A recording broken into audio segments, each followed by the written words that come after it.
আমি গতকাল আমার যে স্টুডেন্টের বাংলা লেখাটি তোমাদেরকে পড়ে শুনিয়েছিলাম, আজকে এসে পড়তে এসে ধরে আমাকে বলছে, দিদি তুমি ভিডিওটা কেন ছাড়লে? তার বক্তব্য বলছে সে হচ্ছে মাসুম বাচ্চা। বল বাকিটুকু। আমি একটা মাসুম বাচ্চা, আমাকে আমাকে দোষ করেছে আমার ভিডিওটা ছেড়ে। আমাকে দোষ করেছে আমার ভিডিওটা ছেড়ে? বাংলা বলতে পারে না, আমাকে দোষ করেছে। ভারী অন্যায় করেছি আমি তিন্নি চিন্নির সঙ্গে, তাই না? বল কিছু বল।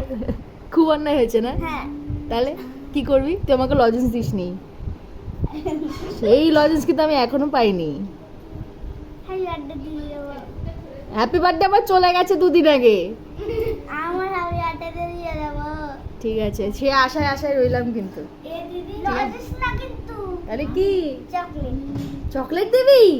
ঠিক আছে, আর তোকে নিয়ে এমন এমন ভিডিও করবো না আমি। হ্যাঁ, তুই অনেক ভালো বাচ্চা, তোকে নিয়ে আর এমন ভিডিও করবো না। তুই অনেক ভালো বাচ্চা, আমাকে ক্যাডবেরি খাওয়াবে বলেছে।